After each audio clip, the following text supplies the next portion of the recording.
Hey, 218 Grow Guy here. April 22nd. Today is the conclusion of week 5 of my grows over in my grow room. But before I get to that, I'm going to talk a little bit about, and this is specifically to those who are thinking about growing outdoors for the first time. The season is upon us. The weather is now more, cooperating. And it's time, I've been out today cleaning my yard, dethatching. If you see any smoke in the background, that's just me burning a bunch of thatch that I collected up from my front yard today. But going back to what I'm talking about today, if you're considering growing outdoors, there's a couple things that you need to consider. The first thing I considered when I decided I was going to grow outdoors was, first, is it possible? Is there going to be enough sunlight where I'm thinking about growing back in my garden that's going to be able to, healthily veg my plants, take it all the way through fall, flower to the end of its life cycle. So second thing I had, once I figured out that yes, I did have adequate enough light over in my garden, that I had to go there. Once again, I'm in a residential neighborhood. I got houses on each side of me. I got connected backyards. So I had to go talk with my neighbors and kind of give them an idea of what I'm going to be doing, kind of get their blessings also off on it. And they did give me their blessings. So, I was, kind of in go mode. My yard is fenced in. Like I said, I have my dog. So the security back here in my yard where I have my girls at is kind of, it can be seen, but luckily for me, I don't get a lot of foot traffic on my block. So anybody driving up and down the block, depending on how big they get, they may see them. If people are out walking their dogs, they typically cross the street before they get to my house because of my dog. So very little exposure to my plants, in my yard. But once again, when you consider growing doors in your yard or where you decide you want to grow at, once again, consider the exposure. How much exposure is going to get from public eyes? How much exposure is it going to get from the sun? And then once again, kind of go out to one of your stores, get you kind of one of those sunlight readers. It don't have to be a expensive one. Typically, I get the ones that come with the moisture readers. The green ones that tell you how wet your soil is, but some of them have the sundial on it. And I just walk around my yard throughout the day, just kind of getting readings of where the best sunlight is, say at 8 a.m., at noon, and then again at 5 p.m. So with that said, I hope this kind of, give you some thought and insight to what you're going to have to prepare yourself for when you're growing outdoors. And keep in mind that when you are growing outdoors, if there's somebody within a 3, 4 block radius of you and they're growing male plants, your plants do stand a high potential of being infected. So not only knowing where you're going to grow, know if there's other people growing in your neighborhood too. So with that said, I'll be back with y'all in the basement and we'll get into what's going on with the girls and what's happening in the maintenance day. It is a beautiful day out here. It's kind of hard for me to want to go inside, but in the life of a grower, shit has to get done. Here we are back in the basement once again, April 22nd. Today we are wrapping up week 5 of my veg process. That means week 6, I will be flipping these girls over to flower. So today is maintenance day. And if you've been kind of keeping up on the videos, with my maintenance, what you'll be seeing me doing today is once again topping off my water, checking my pH, adding more nutrients to my reservoirs, double checking my ppms, and then cleaning up the girls a little bit, seeing if they need what type of haircut they may need. So we'll also be taking a brief look in on the tent to see how the autos are doing. And once again, we are just, I think Sunday will be the conclusion of week 2 of those. So once again, this is where we at. This is what's going on in the day in the life of this grower. So without further ado, let's get at it. First, let's check in on the tent with my autos over here.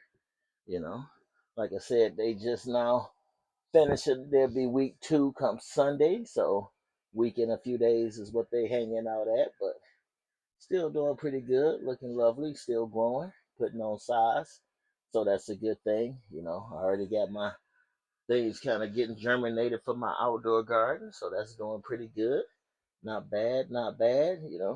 Got a couple plants over here that I'm kind of fostering. If you just want to take a peek at those little girls over there. But once again, when it's all said and done, this tent will become empty, and that's going to open up space for my girls over in the grow room. So yeah, the tent is doing well. And just a quick overview of the girls we're gonna be messing around with today. Once again, this is my Bruce Banner Kiwi. Like I said, she is looking good, looking lovely. The straw is kind of working out a little bit, keeping her down. Over here we have, I believe, our White Widow. She's doing good, looking healthy, just kind of teasing the neck.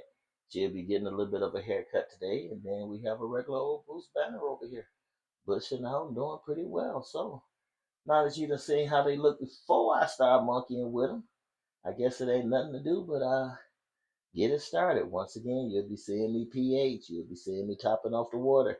You'll be seeing me checking my ppms. You'll be seeing me adding in my nutrients. So won't be a lot of combo going on, but you'll be able to see what's going on. Check in on those ppms. Remember last time we left these bad boys sitting somewhere in that 600 to 700 range, and just to kind of give you an idea of how much they done drank since then. If you can see that, she's kicking at about 493, and she should be somewhere in that 600 to 700 range. So she's definitely gonna be getting some dosing. And I'm thinking I'm gonna go probably.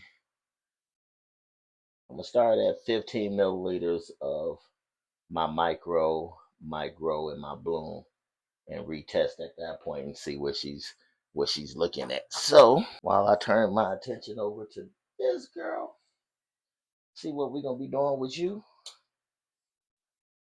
So we'll be lifting you up. So typically I start trimming I go like this is one node, two nodes, and then down here would be my third.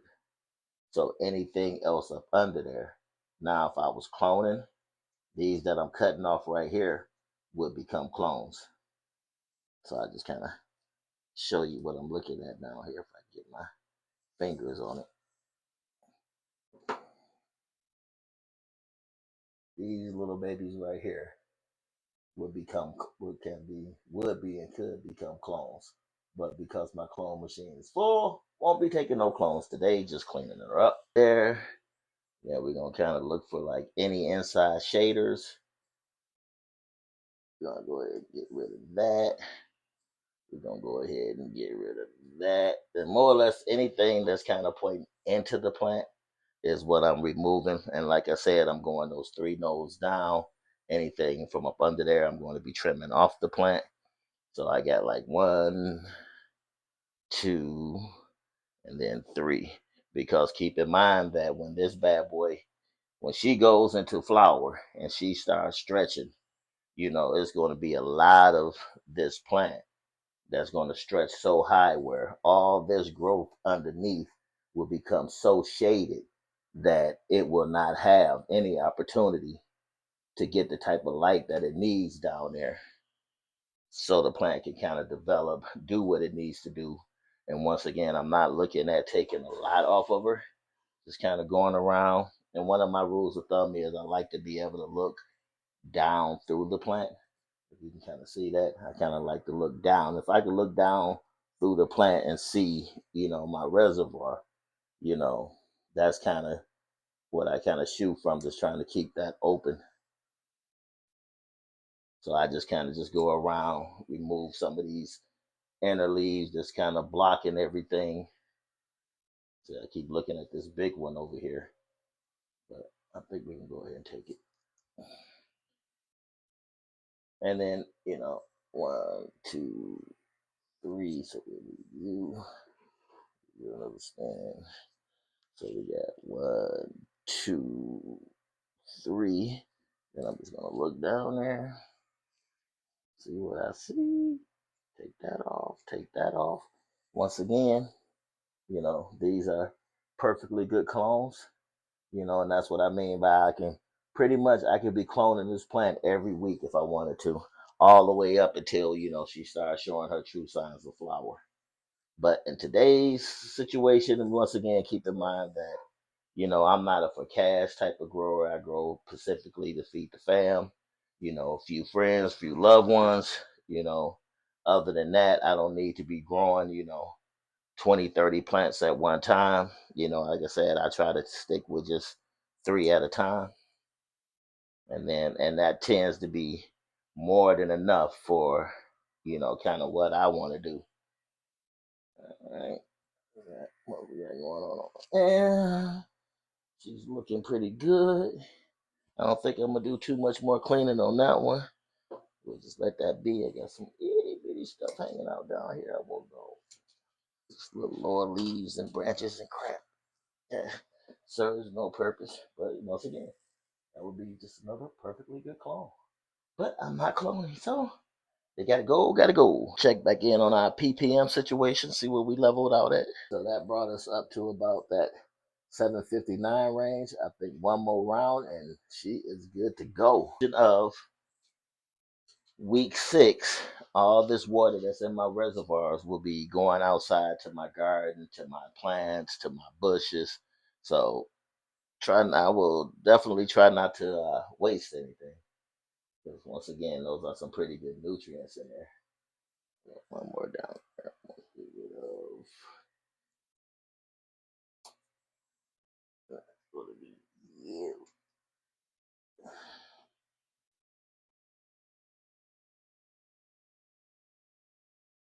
We at now?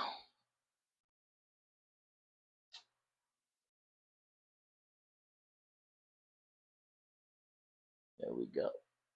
We're looking at somewhere in that 827 range. So all I need. So roughly it was about 20 milliliters of each of my 3-part series in this one over here, along with my Cal Mag, and the Orca, of course, is always in there. So yeah, we're gonna go ahead and just take one more look at your pretty root system down there.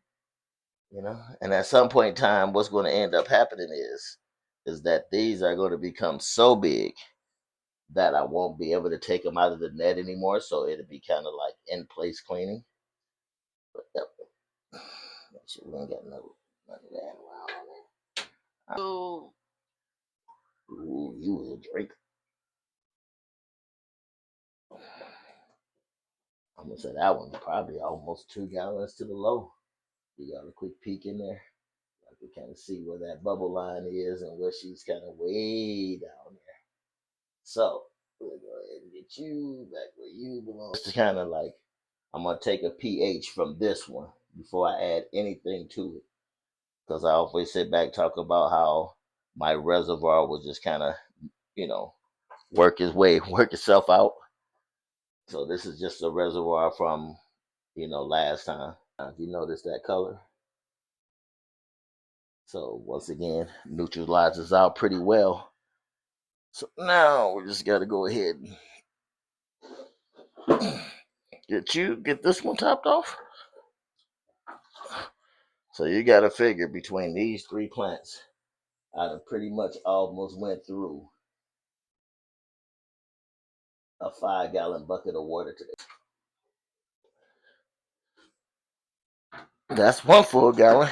Oh yeah, about a little bit under a gallon and a half.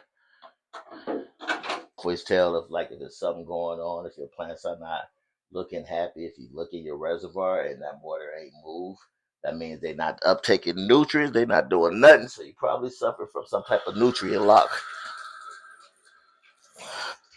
Another reason why I like doing hydro, because you can kind of diagnose those problems a lot sooner than later. And there we have it before anything goes in. Sitting at about 625, it says. So I'm just going to stick to the standard of 20. 20 milliliters of my 3-part series. So we got 5, 10, 15. I forget. I was thinking like you might want to check it before you go too damn high. But I think I'll be all right. The status quo holds true.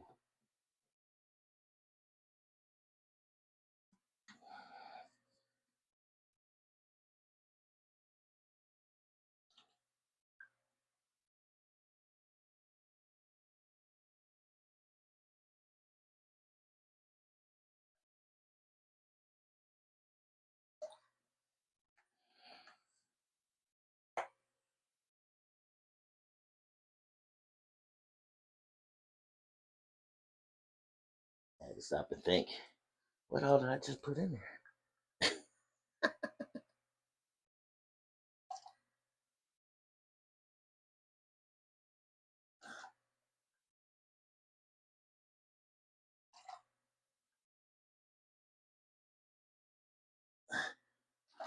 Boy, this one's gonna be iffy. Luckily, it's the last week. Because if I screwed that up, boy, I know when I tested that bad boy coming in over 1,000, I put in too much of something.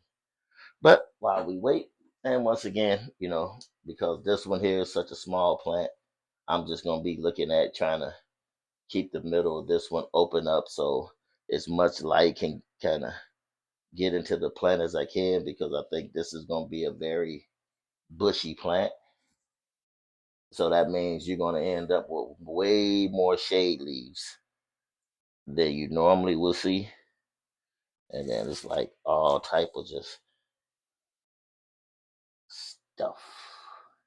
It's like I just don't know where to begin. See, now once again, this one here would probably give me some pretty decent clones. So much undergrowth under there. I mean, you take this one right here, that would be a very nice little clone. And that's why I always take my clones from the bottom of the plants. So that way, you know, I'm taking off something that ain't gonna get, you know, ain't gonna amount to too much of nothing anyway. As they call it, it's just a bunch of popcorn bugs. And when you cleaning the plant, the last thing you want to do is be dealing with popcorn bugs. They're annoying. Always be careful when you trimming. Don't get in no rush, because it has been times where I have cut more than what I really wanted to. Or in other words, I took a whole branch when I was supposed to just be taking a leaf. Okay. I think I'm not going to do too much more to you. Get rid of some of these kind of extender branches, as I call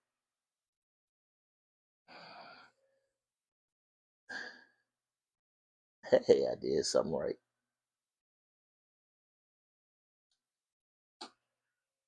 So she's kicking in at about that 852 range, so good to go there. And then my next move is I have to go out and make me another net. So yeah, once again, this is the conclusion of week 5. We are now moving into week 6. So week 6, we'll be flipping these girls on over the flower, and until then, we're gonna keep on making it do what it do.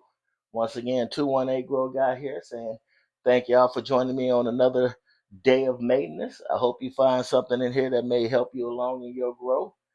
Other than that, as I always say, stay blessed up. The good Lord is looking down on us. 218 Grow Guy says, I'm out.